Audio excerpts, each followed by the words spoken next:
Nessa videoaula, você aprenderá quais são as camadas da Terra, o que são placas tectônicas e quais os 3 tipos de movimentos e quais as consequências dos movimentos das placas tectônicas. Então vamos lá. Você sabia que o planeta Terra tem várias camadas? Pois é, tem a crosta, o manto, o núcleo externo e o núcleo interno. A camada mais superficial é a crosta terrestre, que se estende da superfície dos continentes até uma profundidade de 40 a 100 quilômetros. Nós e os demais seres vivos vivemos na crosta terrestre. Ela inclui o solo e o subsolo e os oceanos. Abaixo da crosta tem a segunda camada, que é o manto. O manto possui uma espessura de mais ou menos 2.800 quilômetros e sua temperatura é de aproximadamente 1.000 graus Celsius. É muito quente. Dentro do manto existe o magma, que é o material que forma o manto.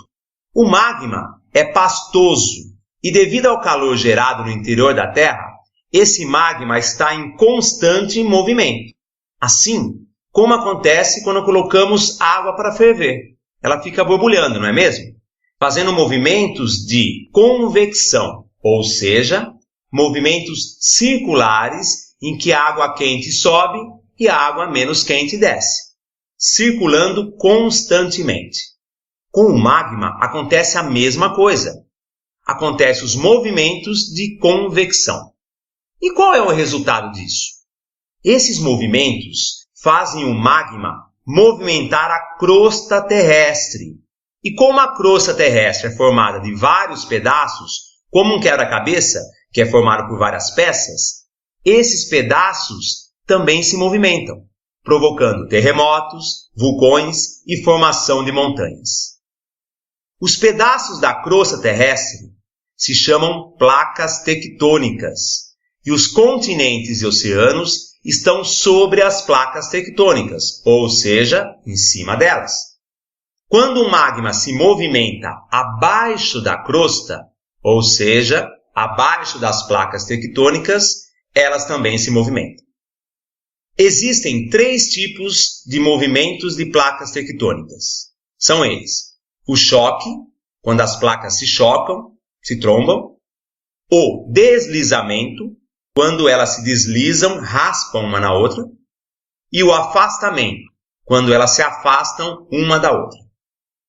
As consequências desses movimentos são: formação de montanhas, quando ocorre o choque entre placas tectônicas; a formação de vulcões e de terremotos. O magma, que é o material que forma o manto, pode ser eliminado pelos vulcões, e após sair do vulcão, o magma recebe o nome de lava. Os vulcões também soltam cinzas além da lava. A última camada do interior da Terra é o núcleo, que é dividido em núcleo externo e núcleo interno. Sua temperatura pode chegar a 6.000 graus Celsius e é formado basicamente por ferro e níquel, que são metais. O núcleo externo é mais líquido e o núcleo interno é sólido. As rochas, ou pedras, como são chamadas popularmente, são formadas por minerais. Elas são utilizadas em construções, em pias de cozinha, no asfalto das ruas e em esculturas de mármore. Existem 3 tipos de rochas. São elas: as rochas magmáticas, as rochas sedimentares e as rochas metamórficas. As rochas magmáticas ou ígneas são as que se formam da solidificação do magma eliminado pelos vulcões. Quando o magma resfria, ele se torna rocha magmática. A maior parte das rochas do planeta é do tipo rocha magmática. Exemplos de rochas magmáticas são o basalto, usado na construção civil, e a pedra pome, utilizada para esfoliar a pele. É comum encontrarmos alguns orifícios, alguns buraquinhos nas rochas magmáticas, e eles se formaram devido a bolhas de gases do vulcão, deixando a rocha cheia desses buraquinhos. As rochas sedimentares formam-se geralmente em fundo de rios, lagos e mares. Os sedimentos, que são as partículas de areia e de terra, formados do intemperismo de outras rochas, vão se depositando um sobre o outro, com a formação de várias camadas, as quais podem ser vistas nessas rochas como linhas paralelas. As rochas sedimentares são utilizadas na fabricação de cal, usado na construção civil e também para melhorar o solo em algumas situações. Alguns exemplos de rochas sedimentares são o arenito e o calcário. Por fim, as rochas metamórficas são as formadas a partir da transformação de outras rochas, pela temperatura e pela pressão. Isso pode acontecer quando um vulcão derrama magma sobre uma rocha sedimentar, alterando essa rocha e formando uma rocha metamórfica, ou seja, que se formou pela transformação de uma rocha já existente. O mármore é um exemplo de rocha metamórfica, que surge pela transformação do calcário. A ardósia é outro exemplo de rocha também metamórfica. Intemperismo são as transformações, as alterações que as rochas da superfície terrestre sofrem. Por exemplo, as rochas se transformam pela ação dos ventos e da água e vão se desgastando, alterando seu formato, e o mesmo acontece com o relevo em geral, e isso se chama intemperismo. As consequências do intemperismo podem ser a formação de solo, já que as rochas sofrem o intemperismo e se desgastam, se fragmentam e formam os solos. Mas as rochas também podem se alterar e formar novas rochas. O intemperismo, portanto, modifica o relevo de um local. Por isso, dizemos que a superfície do planeta Terra, é dinâmica, porque ela se altera ao longo do tempo, pela ação do intemperismo. Os agentes que causam intemperismo, ou seja, que alteram as rochas e o relevo, são chamados de agentes do intemperismo. E são eles: a chuva, o vento, os vulcões, a temperatura e os próprios seres vivos, plantas, micro-organismos e animais, incluindo os seres humanos. O ser humano modifica o relevo muitas vezes de forma ruim, com práticas agrícolas inadequadas, com desmatamento de encostas, e isso causa erosão do solo, desmoronamento de encostas, entre outros problemas. À medida que o intemperismo altera a paisagem terrestre, surgem as formas de relevo. As principais são as planícies, os planaltos, as montanhas e as depressões. Vamos começar pelas planícies. As planícies são áreas planas que aparecem em altitudes menores, ou seja, em áreas mais baixas. Exemplo é o Pantanal Mato-Grossense, aqui no Brasil. Já os planaltos, o próprio nome já diz, plano e alto, planalto. Ou seja, são terrenos planos, iguais às planícies, mas ocorrem em altas altitudes. Exemplo, o planalto aqui no Brasil é a Chapada dos Guimarães, no Mato Grosso do Sul. Essa Chapada dos Guimarães possui aproximadamente 300 metros de altura e separa a planície do Pantanal do Planalto Central brasileiro. Outra forma de relevo, as montanhas. Elas são grandes elevações de terreno com altitudes acima de 300 metros e com encostas bem inclinadas. Alguns consideram como montanhas apenas aquelas que possuem mais de 1.000 ou 1.200 metros de altitude.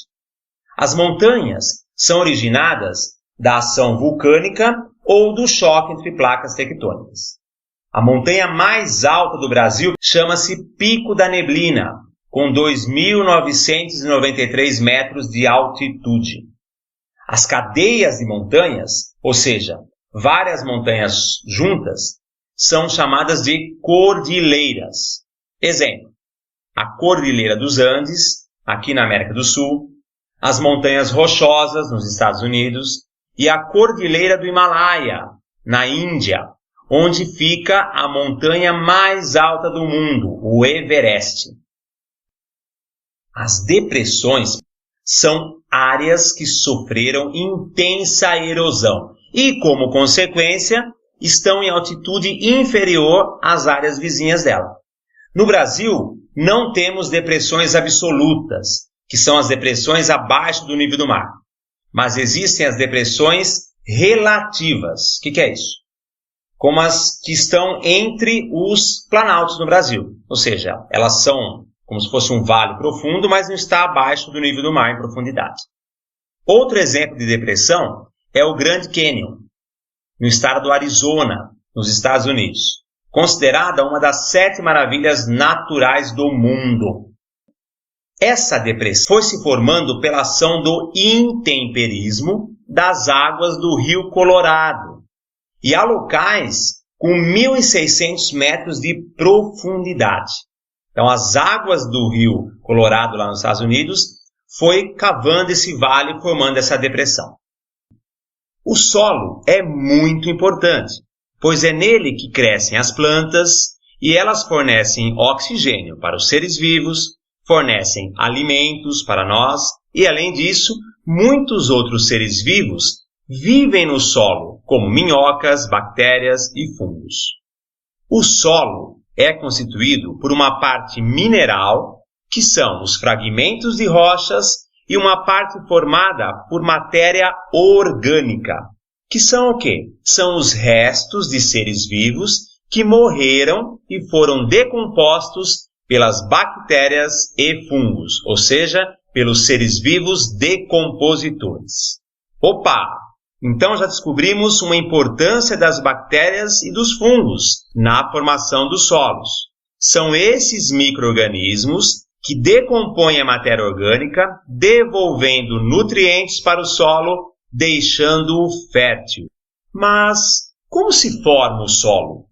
Se ele é formado por fragmentos de rochas e matéria orgânica, então ele se forma da fragmentação das rochas e da decomposição da matéria orgânica. Inicialmente, temos uma rocha que vai se fragmentando pela ação dos ventos, da chuva, do calor, etc. Assim se forma o solo. E qual será a camada de solo mais antiga? A que está na superfície ou a que está mais no fundo? A mais antiga é a camada do fundo. Quanto mais embaixo está uma camada de solo, mais antiga ela é, pois se formou há mais tempo. A camada da superfície é a mais recente. É do solo que as plantas retiram os sais minerais e a água que necessitam. A água absorvida do solo é utilizada na fotossíntese das plantas, produzindo o alimento para a planta. Também ajuda a controlar a temperatura dessa planta através da transpiração. E o humus? Você sabe o que é humus?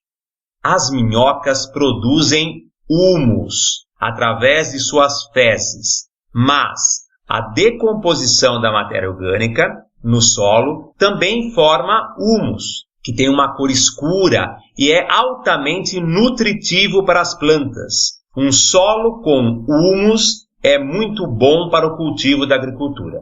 Portanto, o humus ele fertiliza, serve como um adubo para o solo. Os minerais são substâncias que formam as rochas. Todas as rochas são formadas de minerais, de um tipo ou de outro. E quando o mineral tem valor econômico, ou seja, é valioso ou importante para alguma aplicação, nós o chamamos de minério. Então, minério é um mineral de valor ou interesse econômico. Vamos dar um exemplo.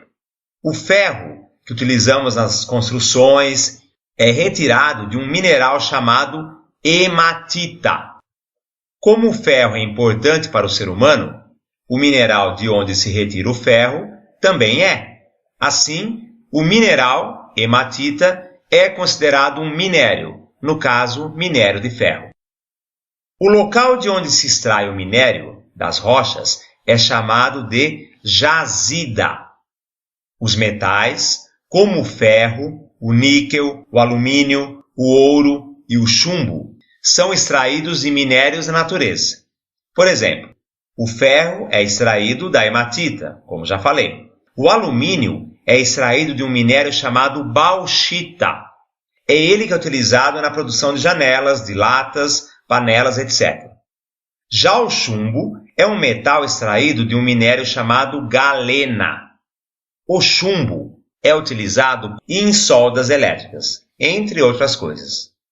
O níquel é um metal utilizado na produção de moedas, aqui no Brasil, revestimento de torneiras e nas resistências elétricas de chuveiros. O subsolo, a parte da crosta terrestre abaixo do solo, tem muitas riquezas, por exemplo, as pedras preciosas, como diamantes. Mas não é só isso. Há também os combustíveis fósseis, como petróleo, gás natural e carvão mineral. Os combustíveis fósseis, como o nome já diz, são combustíveis e, portanto, utilizados em veículos e máquinas nas indústrias e até em usinas para a produção de energia, como termoelétricas. E esses combustíveis são formados a partir da matéria orgânica de animais e plantas que viveram há milhões de anos. Após a sua morte, esses seres ficaram depositados no fundo do mar e são cobertos por sedimentos. Sob o efeito da pressão e da temperatura por milhões de anos, formam-se os combustíveis fósseis. O petróleo é o mais conhecido. Seu nome quer dizer óleo de pedra, em latim. Antigamente, o petróleo era utilizado para impermeabilizar barcos, embalsamar múmias e até iluminar ambientes. Existem vários derivados do petróleo, como gasolina, querosene, óleo diesel, parafina de vela, alguns tipos de borracha, plásticos, gás de cozinha e etc. O gás natural, outro combustível fóssil, mas ele é gasoso e não líquido como o petróleo. O gás natural é encontrado com o petróleo e tem sido um importante recurso para substituir o petróleo e o carvão mineral, por ser menos poluente que esses dois combustíveis fósseis. Por fim, o último combustível fóssil, o carvão mineral. Cuidado, não é o carvão que fazemos churrasco. O de churrasco é carvão vegetal, produzido a partir da queima de madeira. O carvão mineral é semelhante a uma rocha, duro, pesado, e não dá para fazer churrasco com ele. O carvão mineral se formou há milhões de anos também, a partir de vegetais soterrados. Ele é queimado em usinas termoelétricas para produzir energia e assim, como o petróleo e derivados, sua queima libera gases poluentes e libera o gás carbônico, CO2, que, em excesso, causa o aquecimento global, ou efeito estufa. Por isso, encontrar alternativas mais limpas, como combustíveis, é importante. Por exemplo, o álcool, produzido da cana-de-açúcar. A queima do álcool libera menos gases poluentes que a queima da gasolina e do diesel. Tem também o biodiesel, que também é menos poluente que o diesel comum. Para finalizarmos, você sabe o que é pré-sal? O pré-sal é uma grande reserva de petróleo encontrada aqui no Brasil, abaixo de uma camada subterrânea de sal, formada há mais de 150 milhões de anos. Infelizmente, o custo para retirar o petróleo de lá é muito elevado e novas tecnologias estão sendo testadas para isso. E o xisto? Você sabe o que é xisto? O xisto é uma rocha sedimentar da qual se extrai um óleo valioso, mas não é o petróleo, é um outro óleo. O Brasil tem uma das maiores reservas de xisto do mundo, mas a sua extração causa muitos estragos ambientais. Os fósseis são restos de animais ou plantas que sofreram mineralização, ou seja, tornaram-se rocha. Mas também pode ser o vestígio do ser vivo, como uma pegada de um animal ou a marca de uma folha de planta que esteja na rocha. Até as fezes de um animal pode virar fóssil. E nesse caso, ela se chama coprólito.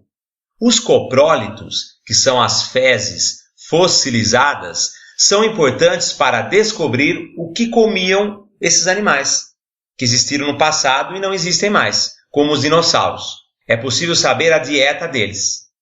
Os fósseis são importantes, pois, através deles, podemos saber quais seres já viveram aqui na Terra e quando eles viveram, pois é possível fazer a datação dos fósseis. O que é isso? É fazer uma análise química do fóssil e descobrir a sua idade. Assim é possível saber quando viveu o animal ou a planta que deixou aquele fóssil. O cientista que estuda os fósseis chama-se paleontólogo, e a ciência que estuda os fósseis chama-se paleontologia.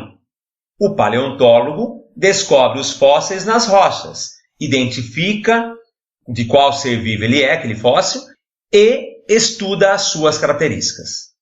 Os fósseis são mais comuns nas rochas sedimentares, pois essas rochas se formam nos fundos de rios e mares, onde geralmente se formam os fósseis. Além disso, a rocha magmática se forma do resfriamento do magma, e a metamórfica passa por alterações que podem destruir os fósseis. Mas como os fósseis se formam? No processo de fossilização, que é o processo de formação do fóssil, um ser vivo ou parte dele é compactado entre camadas de sedimentos que se sobrepõem. Após uma série de reações químicas, esse material torna-se parte da rocha. É importante dizer que se o ser vivo ficar exposto ao tempo, depois que ele morre, ele irá se decompor e não virará fóssil.